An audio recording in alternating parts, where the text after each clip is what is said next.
밤이 이렇게 시간이 안 가는지 정말 버스 안에서 going 이불 속에서 going은 언제나 너에게 going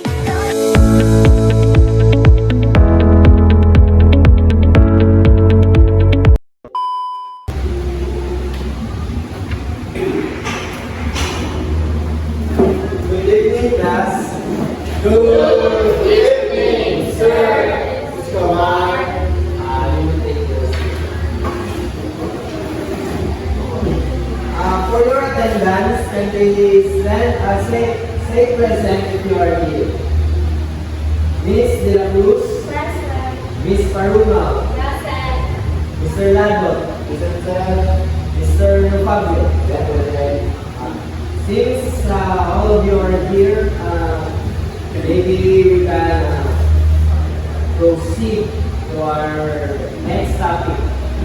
And by the way, what was our topic yesterday? Our topic yesterday is about speech contest.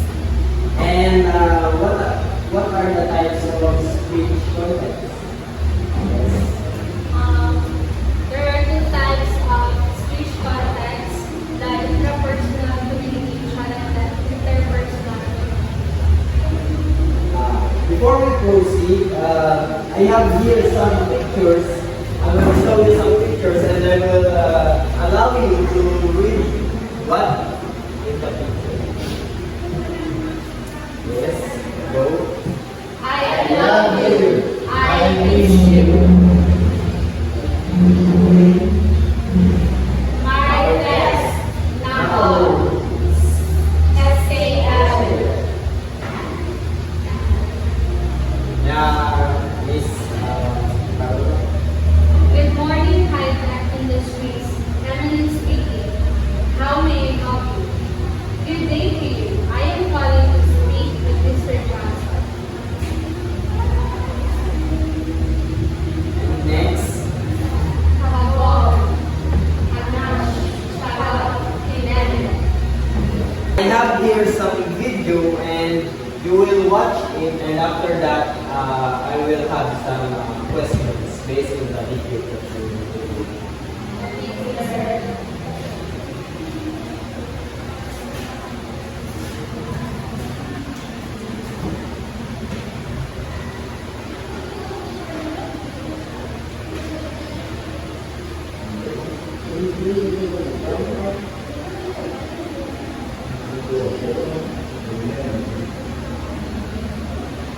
Wow, that's nice.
Finish?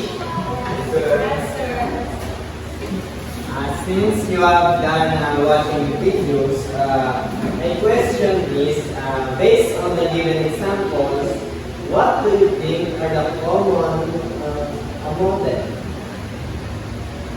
Yes, Mr. public? There, I think it's all about speech. And do you think that the priest and the judge have the same speech time when they speak in front or delivering their speeches? Yes, sir. And based on your own experience, is it the same when you speak with the teacher, your boyfriend, girlfriend, and even with your pastor or priest? No, Yes, sir. sir. Okay. What do you think will be our topic for today? Anyone? Yes, Miss Paolo. I think our topic for today is all about how we use speech. It's almost, we're almost. And before we formally start, kindly read our objectives. At the end of the lesson, The students will be able to identify the speech styles in various contexts, show importance on the different types of speech style through oral persuasion, and perform the given activity about speech style. Mr. Nadol, can you read the first speech file? Number one is frozen style, also known as fixed speech. It is most the most formal communicative style that is often used in respectful situations or formal ceremony. As most highly formal style, it uses the complex grammatical sentence, structure, and vocabulary non-oriented strikes in a particular activity. It invites the reader to enter into a personal experience of creative discovery such as literary texts like poetry, the writing of best efforts of revision. Frozen style this style is frozen in time and remains unchanged, and it mostly occurs in ceremonies and most formal level of speech style. For example, in the legal documents, preamble, and our national anthem. And Mr. Napabe, can we kindly read our second speech style?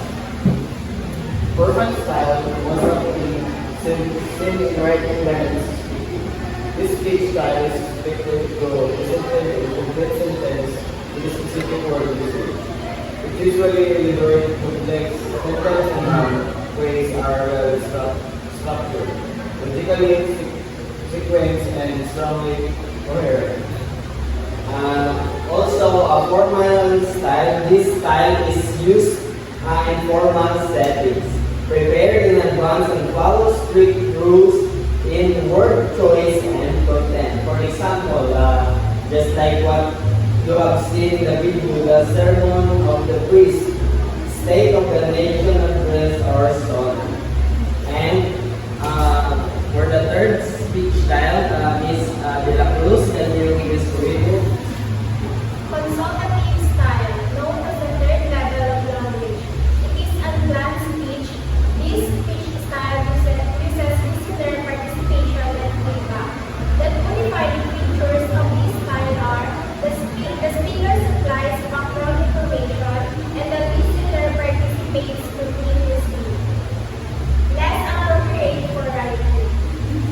And also, the third style, which is the consultative style, conversation takes place in professional and clients or professional to professionals, and where advice is sought to give or given.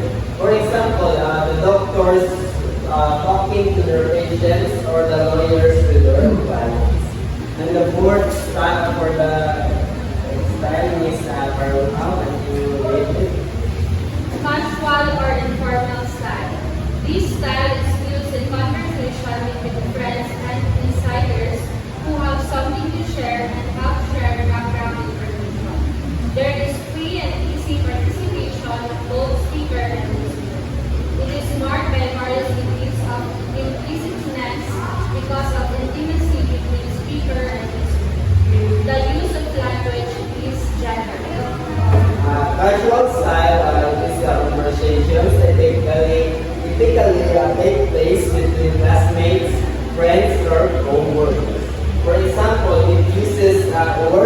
uses jargon, slang words, gay words, and gay language and vulgar words. And for the last fifth style, kindly read it, everyone. Intimate style. This style is used in conversations between people who are very close and know each other quite well without having a maximum of shared background information. It is characterized by unaccompanied words, with a high incidence of significant nonverbal communication, such as gesture, facial expression, eye contact, and so on. There is free and easy participation of both the speaker and listener, and is far more delightful. And in the other words, the intimate styles, the conversations takes place between a person of close alliances or relationships. This style is private. For example, it is a conversation between a married couples and family members. And based on what you have read and we have tackled, can you enumerate what are the different types of speech styles? Yes, Miss Maruna? There are 5 speech styles. First is frontal, second is formal, third is consultative, fourth is casual, and the last one is intimate. Very good. And what are the examples of those speech styles? Those speech languages? The examples of those speech styles are first frozen style. Example is national anthem. Next is informal style. Example is SOLA. Next is consultative style. For example is doctor talking with the patients. Next is casual style like gay language, and the last is intimate style like marriage couple. And to sum it up, who can summarize our lesson for today? Yes, Mr. Republic. Can summarize our lesson for today? So, our lesson for today is about speech style and we discuss acquiring style, speech, formal style, frozen style, and casual style, intimate style. Since you have the knowledge and you, based on what you answered, you understand our topic for today. And this time I will divide you into 2 groups. This group at the front and those 2 at the back will be a group. And also, for the you only need to choose between what speech style will you perform in this class. I will give you 3 minutes to practice and then go back here to present.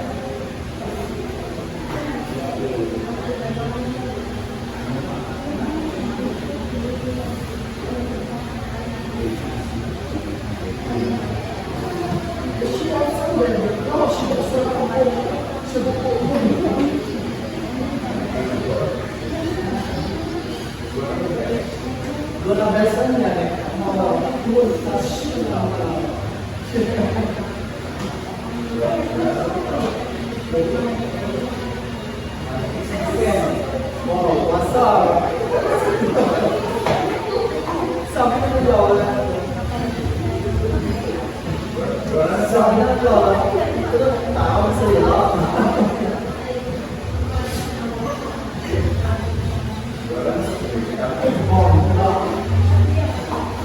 Bunda, sana bunda.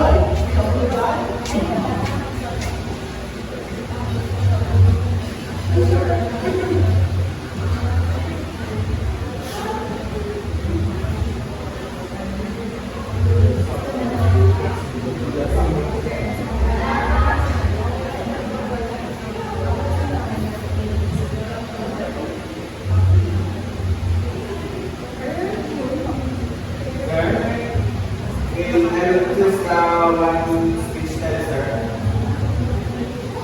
Sir, excuse me. Feeling ang sige sa speech style. Yes. Masarap. Orang ang point.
Okay, can you clean clean up the front so we can sit for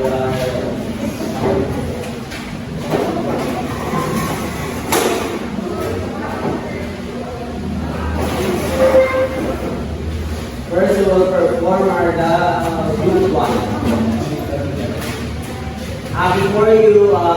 Before you start your performance, can you kindly state first what are the speech style that you have chosen?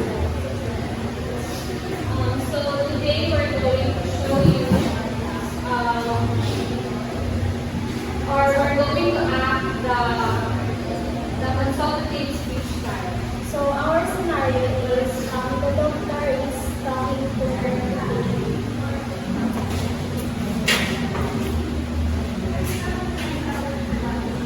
Good morning, Doc. What can I help you?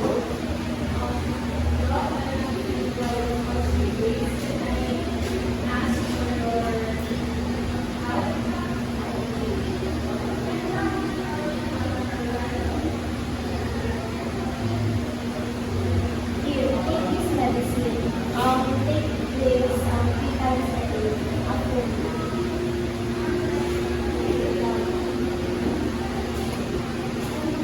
That's all. That's all, sir. Thank you. Next group.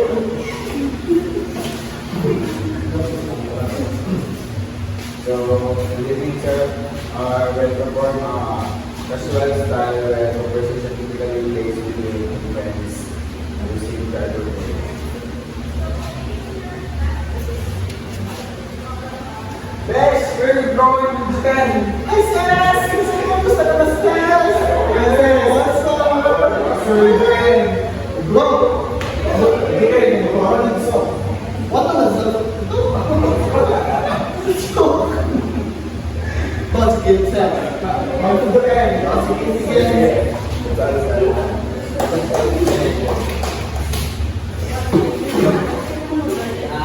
Bring back the chair. Thank you for the good presentation, and now you can get 1/4 piece of paper.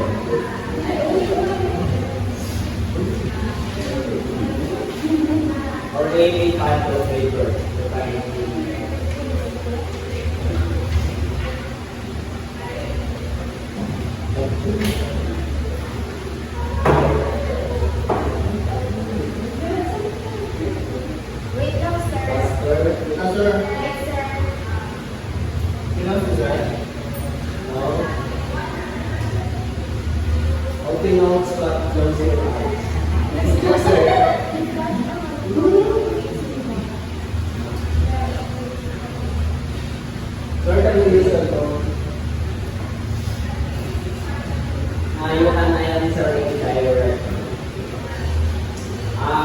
will give some example of speech, and you will identify if it is consultative, intimate, casual, formal, or intimate. And you only need to write if it is consultative. You don't need to write the style, but only consultative, casual, intimate, formal. First, number 1. Are you ready? Yes, sir. Talking to a counselor or psychiatrist. Talking to a counselor or psychiatrist. Reminder, I will only repeat it once. Number 2. Giving last minute instruction to players. Giving last minute instruction to players. Number 3. Delivering campaign speeches. Delivering campaign speeches. Number 4. Delivering speech at the UN Summit. Delivering speech at the UN Summit. Number 5. Delivering news reports. Delivering news reports. Number 6. Talking and laughing about memorable experiences. Talking and laughing about memorable experiences. Number 7. Communicating while playing sports. Communicating while playing sports. Number 8. Having a one-on-one conversation with a loved one. Having a one-on-one conversation with a loved one. Number 9. Delivering an oratorical speech. Delivering an oratorical speech. Number 10. Leading a prayers before meal. Leading a prayer before meal. Number 11. Reading school policies. Reading school policies. Number 12. Talking to a superior. Talking to a superior. Number 13. Reading pledge of allegiance to the flag. Reading pledge of allegiance to the flag. Number 14. Talking to a stranger. Talking to a stranger. Number 15. Inquiring at a hotel. Inquiring at a hotel. Okay, finish or not finish, pass your paper to the front. 1, 2, 3, 4.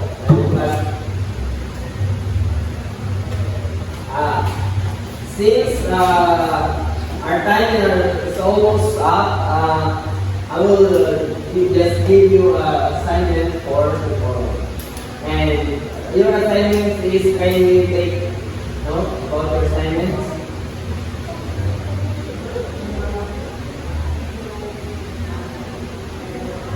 Please.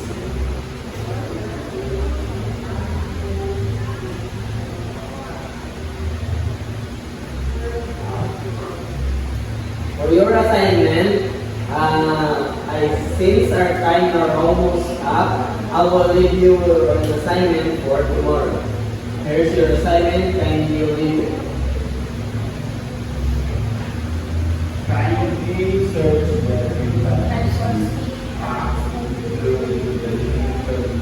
Sir, can you take a picture of that? Yes, you can have your picture.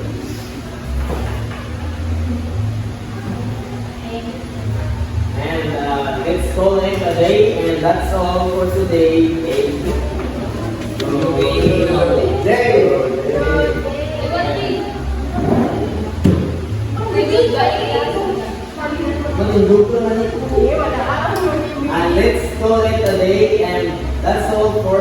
say goodbye, class. Goodbye and thank you, Sir Escobar. See you next Kindly pick up some piece of Yes, sir.